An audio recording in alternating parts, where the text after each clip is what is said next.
रिशु कहाँ हो? हाँ आई। कब से आवाज लगा रही हूँ, क्या कर रही थी? सॉरी, वह फॉर्म भर रही थी। आज लास्ट डेट है ना फॉर्म भरने की, तो आवाज पर ध्यान नहीं गया। तुम्हारा तो रोज का ही नाटक हो गया है रिशु। हुआ क्या सॉरी, यह तो बताओ। सॉरी बोला, हुआ क्या? जैसे तुम्हें कुछ पता ही नहीं। नहीं सॉरी, सच मुझे कुछ नहीं पता। मैंने तो नाश्ता बनाकर टेबल पर लगा दिया और आप लोगों को आवाज देकर मैं किचन में चाय बनाने के लिए चली आई। चाय बनाते बनाते फॉर्म भी भर रही थी, लेकिन बताइए तो हुआ क्या? रिशु मन ही मन यह सोचकर घबराने लगी कि कहीं मम्मी जी ने फिर तो कोई शिकायत नहीं कर दी सौरे से। रिशु तुम चाहती क्या हो यह बता दो। क्या तुमसे शादी करके मैंने गलती की या अपने माता पिता को अपने साथ यहाँ लेकर आया यह गलती की? सॉरी फालतू की बातें मत करो। मैंने कब कहा यह सब? कहा नहीं तो यह क्या है?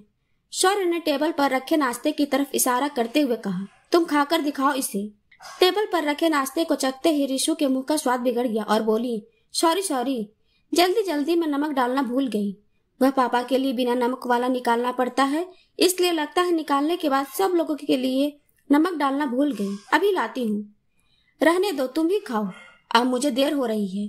सॉरी चाय तो पी कर जाइए, बन गई है, मैं अभी लेकर आती हूँ। रिशु तुरंत किचन की तरफ भागी कि जल्दी से चाय लेकर आऊं। रिशु जब तक चाय लेकर आई शौर्य जा चुका था। मम्मी जी शौर्य चले गए क्या? हाँ चला गया, अब तुम मजे से चाय नाश्ता करो। वह बेचारा दिन भर भूखा ऑफिस में सर खपाए और यह महारानी ढंग से चाय नाश्ता भी नहीं करवा सकती पति को। जब देखो फोन में घुसी रहती है, कान में हेडफोन लगाकर न जानने क्या क्या करती है। आजकल की लड़कियों को तो शादी का मतलब ही नहीं पता। बस पति बेचारा दिन भर खटता रहे और यह आराम से घर में पैर फैलाए सोती रहे और फालतू के पैसे उड़ाती रहे। खुद पैसे कमाने हो तो समझ आए। रोज का नाटक है इनका, कभी नमक नहीं होता, कभी ज्यादा हो जाता, कभी मिर्च ज्यादा हो जाती, तो कभी कुछ तो कभी कुछ। अगर तुम्हारा मन नहीं लगता खाना बनाने में तो बता दो, मैं इतनी बूढ़ी नहीं हुई हूँ कि अपने बेटों को ठीक से 2 रोटी भी बनाकर खिला न सकूं। जब से आई हूँ देख रही हूँ कि शायद ही कोई ऐसा दिन हो जब सौर्य नाश्ता करके खुशी खुशी ऑफिस गया हो। पता नहीं क्या देखकर सौर्य ने तुमसे शादी की। न खाना बनाने का गुण, न पहनने ओढ़ने का। बेटी की ममता में मैंने भी हाँ कर दी। हटाओ यह सब, ले जाओ, खाओ खूब पेट भर के। विमला जी की बातों को सुनकर रिशु रोती हुई किचन में चली गई और कामों में लग गई। ये विमला जी हैं, सौर्य की माँ, जो अभी गांव से शहर आई हैं अपने बेटे के साथ रहने के लिए। उनके पति यानी सौर्य के पिताजी एक अध्यापक थे, गांव के स्कूल में अब रिटायर हो गए हैं और काफी बीमार भी रहने लगे हैं। वहां गांव में उनका ठीक से इलाज नहीं हो पा रहा था, इसलिए सौर्य उन लोगों को अपने साथ ले आया। विमला जी जब से आई हैं तब से सौर्य के कान ही भरती रहती हैं, छोटी छोटी बातों को बढ़ा चढ़ाकर उसे बताती हैं। रिशु की गलती ना होने पर भी वह सौर्य के सामने उसे ही दोषी बना देती हैं, क्योंकि वह रिशु को पसंद नहीं करती। वह अपने बेटे की अपनी पसंद से दूसरी शादी करवाना चाहती हैं, जहाँ जी भर के अपने अरमान पूरे कर सके और खूब दहेज लेकर सबके सामने अपनी शान बढ़ा सके। रिशु और सौर्य की शादी को 1 साल होने को है। रिशु और सौर्य की लव मैरिज है। दोनों एक कॉमन फ्रेंड की वजह से एक शादी में मिले, फिर दोस्ती हुई और दोस्ती फिर धीरे धीरे प्यार में बदल गई। अपने प्यार को एक नाम देने के लिए दोनों ने शादी का फैसला किया। दोनों ने ही अपने अपने परिवारों से बात की। दोनों ही परिवारों ने मना कर दिया, लेकिन रिशु और सौर्य के जिद के आगे उन्हें झुकना ही पड़ा और दोनों की शादी हो गई। रिशु को शादी के पहले घर का कोई कामकाज नहीं आता था, खाना बनाना भी नहीं आता था, लेकिन शादी के बाद वह धीरे धीरे सब सीखने की कोशिश कर रही थी। थोड़ा बहुत ही इस जीवन में एडजस्ट कर पाई थी कि रिशु के सास ससुर गांव से यहाँ उन लोगों के साथ रहने आ गए। विमला जी को तो रिशु वैसे भी पसंद नहीं थी। रोज सुबह होते ही विमला जी के चीखने चिल्लाने का दौर शुरू होता तो रात के सोने तक चलता। रिशु ने शादी से पहले ही सौर्य को बता दिया था कि वह शादी के बाद ही पढ़ाई करना चाहती है और कुछ बनकर देश की सेवा करना चाहती है। सौर्य भी रिशु की इस बात को मान गया और रिशु को पढ़ाई से कभी रोका नहीं। लेकिन धीरे धीरे कुछ बदलाव सौर्य के अंदर रिशु ने महसूस किया। उसके अंदर एक चिड़चिड़ापन दिखने लगा। सौर्य अब पहले की तरह सपोर्ट भी नहीं करता। रिशु घर का काम खत्म करके अपने कमरे में गई कि थोड़ी देर पढ़ लूं। तभी विमला जी की आवाज आई, जो दरवाजे पर खड़ी थी। बहू। जी मम्मी जी। बहू यह क्या, तुम फिर से फोन और इस लैपटॉप में लग गई? तुम्हें याद नहीं है क्या, आज जीजी आने वाली हैं अपने पूरे परिवार के साथ। मैंने तुम्हें बताया था ना कल ही, और तुमने अभी तक कुछ चाय नाश्ते का प्रबंध नहीं किया है। रसोई तो खाली है, क्या बाहर का नाश्ता खिलाओगी जीजी को? 5 बजे तक पहुंच जाएंगे वो लोग। और तुम अभी तक ना तो तैयार हुई हो, ना ही उनके स्वागत सत्कार की कोई तैयारी की है। रिशु बोली, मम्मी जी मैं तो सच में ही भूल गई हूँ बुआ जी के आने के बारे में, माफ कर दीजिए, मैं अभी सब तैयार कर लेती हूँ। विमला जी बोली, और हाँ, यह सलवार सूट नहीं चलेगा। जब तक जीजी हैं तब तक घर की बहू की तरह साड़ी पहनना, और जेवर जो शादी में दिए थे वो तुम्हारे पास ही है ना, कि मायके में दान कर दिए। रिशु बोली, मेरे पास ही है मम्मी जी, आप ऐसा क्यों बोल रही हैं? ठीक है तो वह भी पहन लेना, समझ गई? नहीं तो जीजी सोचेंगी कि हमने तुम्हें कुछ दिया ही नहीं। लेकिन मम्मी जी मैं साड़ी पहनकर काम नहीं कर पाती। वो सब मुझे नहीं पता, पहनना है मतलब पहनना है। इतना कहकर वह बड़बड़ाते हुए नीचे चली गई। रिशु के समझ में नहीं आ रहा था कि क्या करे। वह सब कुछ छोड़कर किचन की तरफ भागी और जल्दी जल्दी नाश्ते की तैयारी में लग गई। पहले नाश्ता बना लूं फिर तैयार हो जाऊंगी। रिशु अभी नाश्ता बना ही रही थी कि तभी दरवाजे पर गाड़ी के हॉर्न की आवाज सुनाई दी। उसने किचन से बाहर आकर देखा बुआ अपने पूरे परिवार के साथ आ गई थी और साथ में शायद अपनी नई बहू को भी ले आई थी, जिसकी अभी 2 महीने पहले ही शादी हुई थी। रिशु जल्दी से वापस आकर नाश्ते की तैयारी में लग गई और गैस पर चाय बनने को रख दी। तभी विमला जी की आवाज आई, बहू कहाँ हो, इधर आओ। बुआ आ गई हैं। रिशु किचन से बाहर आई। उसे देखकर विमला जी गुस्से से लाल हो गई, लेकिन मेहमानों के सामने कुछ कह नहीं पाई। रिशु ने बुआ के पैर छुए और सबको प्रणाम कर सबसे हालचाल पूछने लगी। तभी विमला जी बोली, बातें ही करती रहोगी या जीजी को चाय नाश्ता भी करवाओगी? जी अभी लाई। रिशु किचन में चाय नाश्ता लेने चली गई। भाभी, यह तुम्हारी बहू कैसे रहती है? और यह क्या नया फैशन शुरू किया है तुम लोगों ने? बहू को सूट पहनने का, न साड़ी, न जेवर, न हाथ भर चूड़ियां, न माथे पर बिंदी, न सर पर पल्लू, यह सब क्या है? हाँ भाई, तुम लोग तो नए जमाने की हो, इसलिए बेटे ने अपनी मर्जी से शादी कर ली तो बहू तो अपनी मर्जी चलाएगी। मेरी बहू को देखो कैसे सुंदर गुड़िया जैसी लग रही है, और तुम्हारी बहू को देखो। नहीं जीजी, बहू जरा कामों में व्यस्त थी तो तैयार होने का समय नहीं मिल पाया। भाभी जैसा तुम लोगों को ठीक लगे वैसा करो, हमें क्या, हमारा काम था तुमको समझाना, सो कह दिया। खुशी और छोटी कहाँ है? वह भी तो आने वाली थी। बड़े दिन हो गए उन लोगों को भी देखे हुए। सौरभ की शादी में तो आना हुआ नहीं, इसलिए दोनों बच्चियों को भी नहीं देख पाई। चलो आ रही हैं तो उनसे भी मुलाकात हो जाएगी। अच्छा है, सारा परिवार एक साथ इकट्ठा होकर 2-4 दिन हंसी मजाक कर ले तो अच्छा रहता, मन अच्छा हो जाता है। हाँ जीजी, वह दोनों 2 दिनों के बाद आने वाली हैं। अच्छा चलिए, आप चेंज करके थोड़ा आराम कर लीजिए, सफर से थकान हो गई होगी।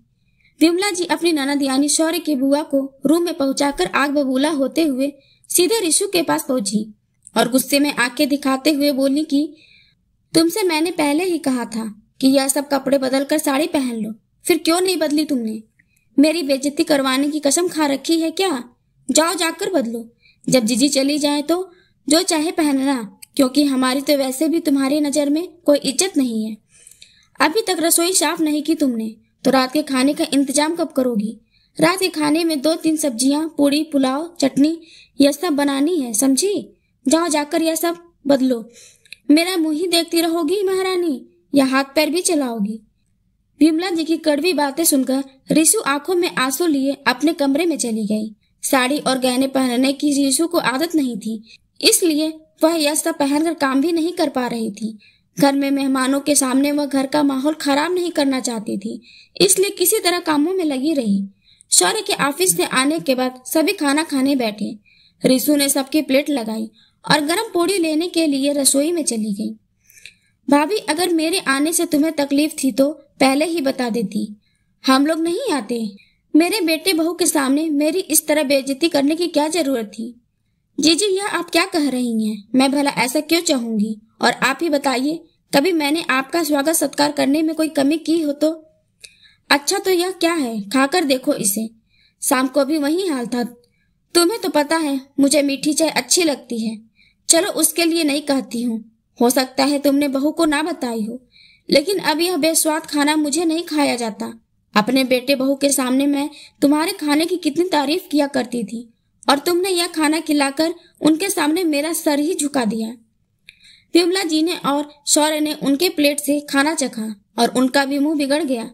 विमला जी का गुस्सा फूट पड़ा। शौर्य पर चिल्लाते हुए बोली, बस यही बचा था, आज तूने वह भी सुनवा दिया। अब मैं और इस घर में अपनी बेइज्जती करवाने के लिए नहीं रह सकती। तभी रिशु वहां हाथ में पूड़ियां लिए पहुंची। कुछ बोलने ही वाली थी कि शौर्य ने एक जोरदार थप्पड़ रिशु के गालों पर जड़ दिया। उस थप्पड़ की गूंज से पूरे घर में सन्नाटा छा गया। रिशु, तुम मेरे माता पिता से नफरत करती हो, यह तो मैं जानता हूँ, लेकिन उनको घर से निकालने के लिए इस हद तक गिर जाओगी यह नहीं सोचा था। तुम्हें कभी भी किसी चीज से रोका नहीं, तुम्हें हर सुख सुविधा दी, कभी तुमसे किसी चीज का हिसाब नहीं लिया, और तुम घर में आए मेहमानों को 2 वक्त ठीक से खाना नहीं खिला पाई। तुमसे यह छोटा सा घर नहीं संभलता, चुटकी भर नमक नहीं संभाल पाती, और देश संभालने के सपने देखते हो। जब से तुमसे शादी किया है, घर के खाने में भी अच्छा स्वाद होता है, मैं तो भूल गया हूँ। यह बेस्वाद खाना बनाकर दिन भर तुम अपने दोस्तों के साथ फोन पर लगी रहती हो, और मेरे आने पर दिखाती हो कि बहुत थक गई हो, जैसे ना जाने कौन सा पहाड़ तोड़ रही थी। इसी सब वजह से लोग बोलते हैं लव मैरिज नहीं करना चाहिए, ना संस्कार ना मर्यादा। अगर तुम मेरा घर नहीं संभाल सकती, मेरे माता पिता की सेवा नहीं कर सकती, तो अभी इसी वक्त मेरे घर से निकल जाओ। मैं भी तुम्हारे रोज रोज के इस नाटक से तंग आ गया हूँ। रिशु के सब्र का बांध अब टूट गया था। रोज रोज सास के ताने और बातें सुनकर वह चुप रह जाती थी कि घर में शांति बनी रहे, और समय के साथ धीरे धीरे सब ठीक हो जाएगा, क्योंकि रिश्तों को बनाने में और सहेजने में समय तो लगता ही है। हो सकता है सासू माँ भी मुझे थोड़े समय बाद समझ सके। लेकिन मेहमानों के सामने शौर्य ने जो थप्पड़ उसके गाल पर लगाया, आज उसे रिशु बर्दाश्त नहीं कर पाई और बोली, शौर्य, शादी कोई खेल नहीं जो जब चाहा खेल लिया और जब चाहा उसे खत्म कर दिया। अक्सर तो मम्मी जी की बातों में आकर मुझ पर हाथ उठाते हो, लेकिन अब बस बहुत हो गया। अब मैं और बर्दाश्त नहीं कर सकती। प्रेम का मतलब तुम क्या समझोगे? क्योंकि मुझे तो आज इस बात का यकीन हो गया कि तुम्हें मुझसे प्रेम नहीं आकर्षण था, क्योंकि जिससे प्रेम होता है उसका क्रोध, घृणा, कटु वचन, उसकी गलतियां, उसकी कमियां, इन सब के साथ उसको स्वीकार करना पड़ता है, जैसा कि मैंने किया, तुमने नहीं। प्यार हो तो यह सब भी अच्छा लगता है। प्यार इंसान को सहनशील बनाता है। केवल वही यह कर सकता है जिसने सच में प्रेम किया हो। केवल आकर्षण को प्रेम का नाम देने वाले प्रेम किसे कहते हैं उसे क्या पता। तुम कहते हो ना मुझ में ना संस्कार है ना मर्यादा, तो तुमने कौन सा संस्कारों का अच्छा उदाहरण दिया।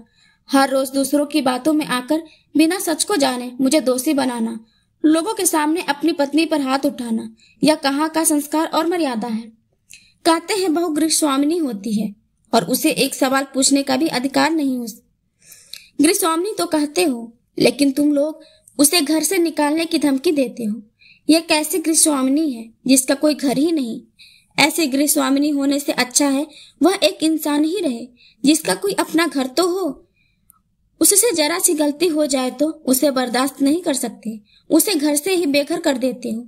तुम लोगों के सम्मान की खातिर दिन रात चूल्हे में जलती रहती है, कोई विरोध नहीं करती। इसके लिए उसे मिलता क्या है? अपमान।